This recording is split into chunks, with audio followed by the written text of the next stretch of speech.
All right, let's get right into it. Today, we're going to dig into a pretty bold claim that the retirement system we've all been taught to rely on is, well, broken, and that Bitcoin is being looked at as a very different kind of solution. I mean, it's a question that's probably on a lot of our minds, right? You do all the right things, you follow the rules, you save, and you invest for decades. But what if the whole system that you're trusting with your future is built on a foundation that's a lot shakier than we thought? And that's really the heart of the argument we're looking at here. The source material claims that the traditional model, pensions, 401ks, saving for 40 years, is becoming mathematically impossible to sustain. And that, right there, sets up a huge problem that people are scrambling to solve. So, before we can even get to any alternatives, we've got to understand what's actually wrong with the current system. Let's take a look at the cracks in the foundation and see why these traditional plans are under so much stress. What's so interesting here is how most of us think pensions work versus how they actually work. It's not like your money goes into a little box with your name on it. Nope. It's a direct transfer from the people working today to the people who are retired today. It's a system that completely depends on having a perfect demographic balance. And wow, this timeline really shows you how that whole balance got flipped on its head. When these systems were first designed, most people didn't even live long enough to collect a single check. But today, we're living way longer, collecting benefits for 20, even 30 years, and the workforce paying for it all is getting smaller. At a certain point, the math just doesn't work anymore. Okay, so public pensions are in trouble. What about the money we save ourselves? Well, this number, $200,000, is the median 401k for people at retirement age. But what does that really mean? What does that get you month to month? This is where the reality really hits hard.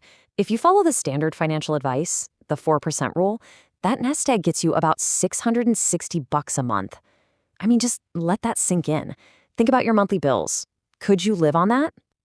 This quote from the source material just says it all, doesn't it? So if the public system is strained and our private savings aren't enough, it really forces you to ask, is there a completely different way to do this? And that, of course, brings us to the Bitcoin alternative. The argument here isn't that Bitcoin is just another stock to add to your portfolio. It's presented as a totally different kind of financial system, one built from the ground up on ideas like scarcity and your own personal control. So here's the fundamental difference. On one hand, you have the traditional system, what people call the fiat system, using money like the US dollar. It's often compared to a melting ice cube because it's designed to lose a little bit of value every year through inflation.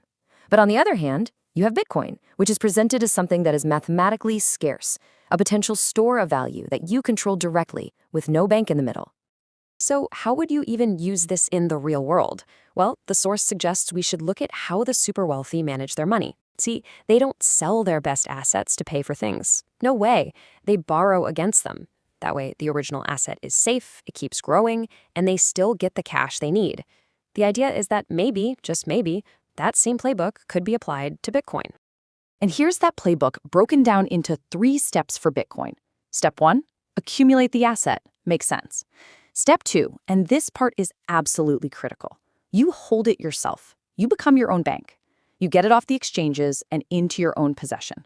And only then, way, way down the road, do you even think about step 3, possibly using it as collateral to get cash when you need it.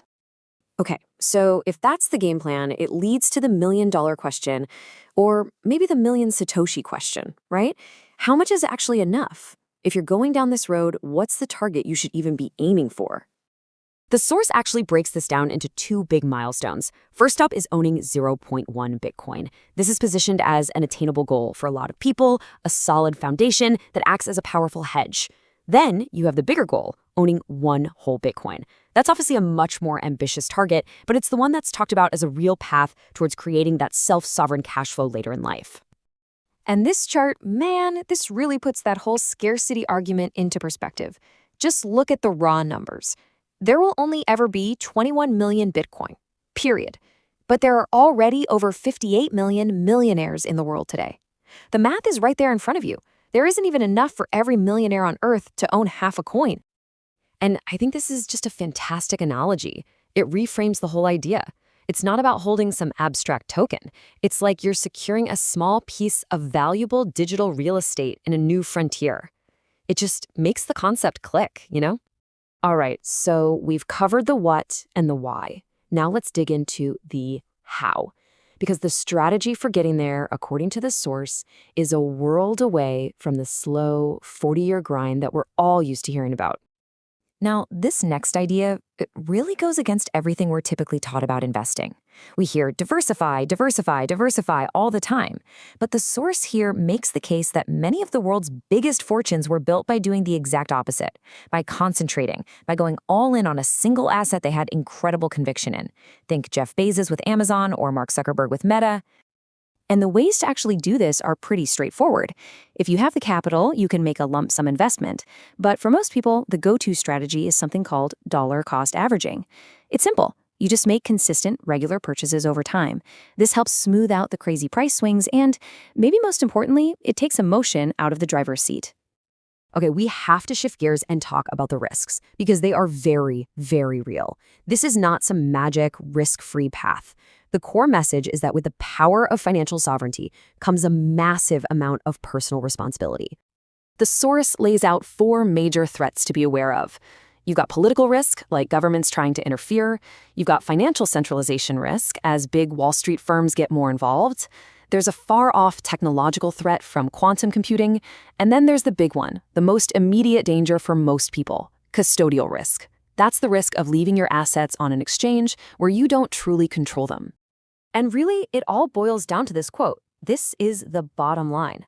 With Bitcoin, there is no one to call if you mess up. There's no customer service line, no government insurance, no safety net. You are the bank. The buck stops with you. So what does that mean in practice? Well, the source boils it down to 2 absolutely critical actions. First, secure your assets. Get them off the exchanges and onto what's called a hardware wallet where only you control the keys. Second, you have to think beyond just yourself. You need a rock-solid legacy plan so your loved ones can actually access this wealth if something ever happens to you. And all of this brings us to the final provocative question. The traditional system asks you to trust institutions, to trust banks, to trust governments. The Bitcoin alternative asks you to trust yourself. And in a world that feels more uncertain by the day, the question you have to answer for yourself is, which of those is truly the greater risk? Stay ahead in the crypto market.